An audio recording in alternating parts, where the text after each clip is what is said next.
Hawaïd al-Tasawwuf, les règles du soufisme, tous les jeudis sur Soulouk. أعوذ بالله من الشيطان الرجيم بسم الله الرحمن الرحيم والصلاة والسلام على رسول الله وعلى آله وصحبه أجمعين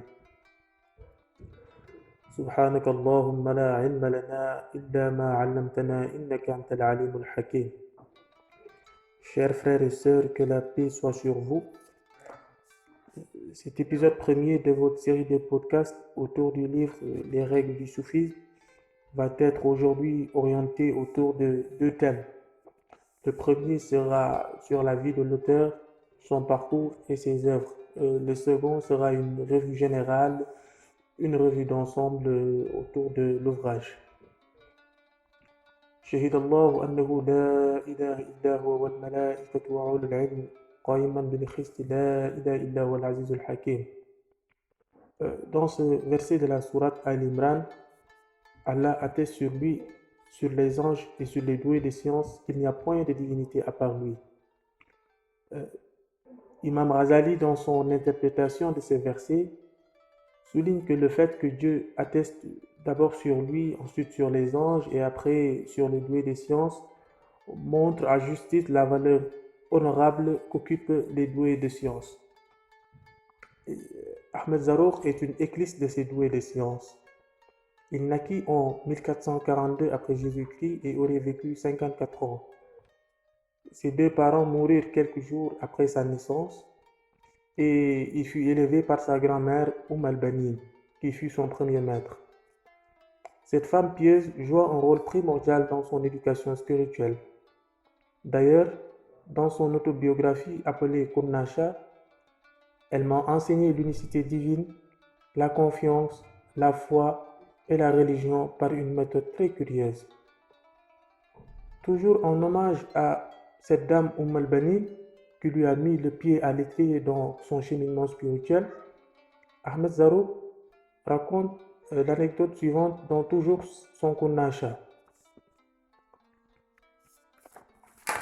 Un jour, elle m'a préparé de la nourriture et que quand je suis revenu de l'école coranique pour déjeuner, elle m'a dit: je n'ai rien pour toi, mais notre prévision est dans le trésor du Tout-Puissant. Assieds-toi et demande-lui. Nous avons tous deux étendu les mains vers le ciel et avons commencé à prier. Puis elle a dit: va voir, peut-être que Dieu a mis quelque chose dans les coins de la maison. Nous avons commencé à chercher et quel fut mon bonheur quand j'ai trouvé la nourriture. Elle dit alors: viens et remercions Dieu avant de manger pour que notre Seigneur nous accorde encore plus de sa grâce. Nous avons remercié Dieu et l'avons loué pendant 1 heure et puis nous avons commencé à manger. Elle fit ainsi à plusieurs reprises durant mon enfance. Érudit, juriste et maître spirituel de la Tariqa Chazili, il est considéré comme l'un des maîtres soufis ayant prôné pour un soufisme orthodoxe.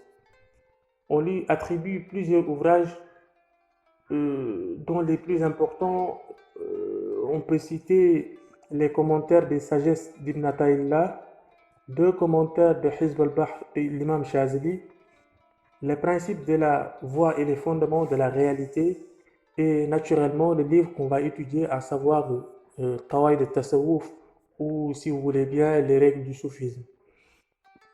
Bien entendu, ceci sera une transition sur le deuxième thème évoqué dans notre introduction, à savoir une revue générale sur le livre.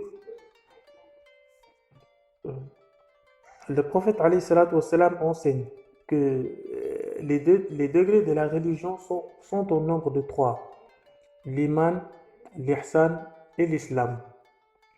L'iman consiste à la foi en Dieu, en ses anges, en ses livres révélés, en ses messagers, au jour dernier et au destin, qu'il soit bon ou mauvais. L'ihsan, selon un hadith rapporté par Omar ibn Khattab et cité par Bukhari, est le fait d'adorer Allah comme si tu le voyais, car si tu ne le vois pas, lui il te voit. Et l'islam regroupe les 5 piliers, à savoir la shahada, les 5 prières quotidiennes, le jeûne du mois de Ramadan, la zakat et le pèlerinage à la Mecque. Donc, le deuxième point évoqué, à savoir l'ihsan est le fondement du soufisme. Vous savez, le mysticisme dans la quasi-totalité des religions est le même. Selon le mysticisme asiatique, la notion du troisième œil est bien présente après l'œil de la sensibilité et celui de la rationalité. Ce troisième œil correspond à la faculté sainte prophétique, dit-on. Eh bien, ce troisième œil chez les soufis représente le cœur. Le prophète alayhi salatu wassalam, enseigne qu'il y a un organe dans le corps humain qui détermine la bonté ou la perversité de l'homme. Eh bien, cet organe s'agit bien du cœur, comme il l'a si bien enseigné. Le soufisme est une science dont le but est la purification des cœurs et leur unification en Dieu, à l'exclusion de ce qui est autre que lui. Toute discipline en islam, qu'elle révèle du droit, de la jurisprudence, du dogme et de la spiritualité, sont définies par des règles claires.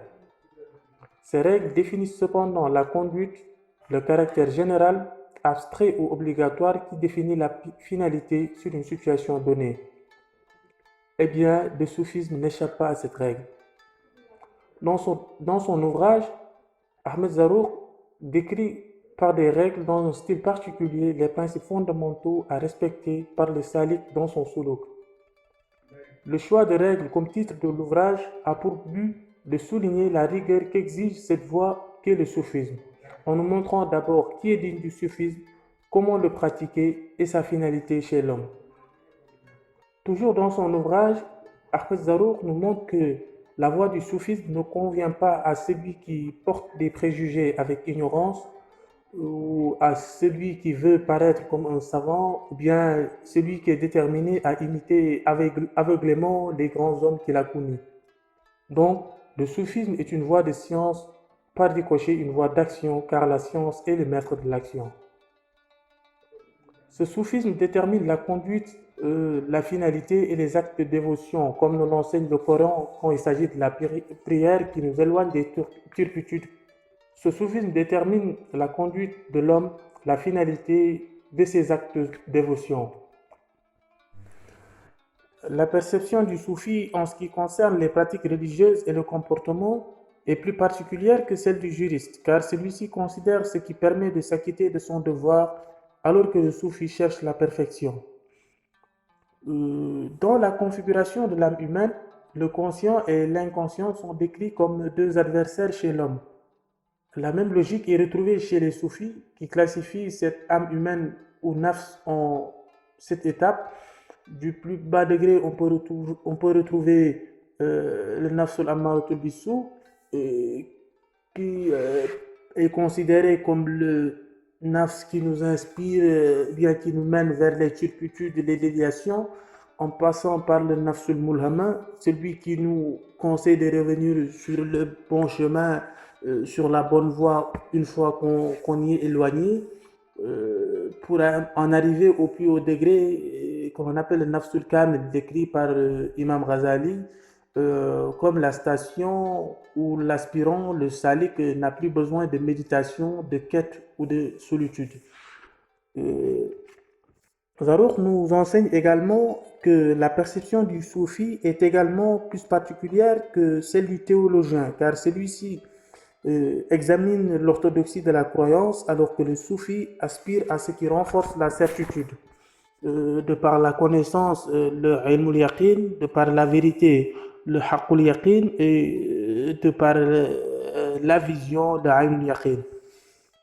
Donc, ces deux comparaisons entre le juriste, le théologien et le soufi nous montrent à juste titre comment ce dernier doit s'élever dans ses pratiques religieuses pour arriver à la station de l'excellence. Donc, Zarouk nous dit qu'il est important de mettre la science au point par le biais des règles, car elles permettent d'en contrôler les thèmes, de saisir les significations, de faire comprendre ses logiques et de faire disparaître l'erreur née de sa prétention. Ces règles permettent également de guider quiconque médite sur elles.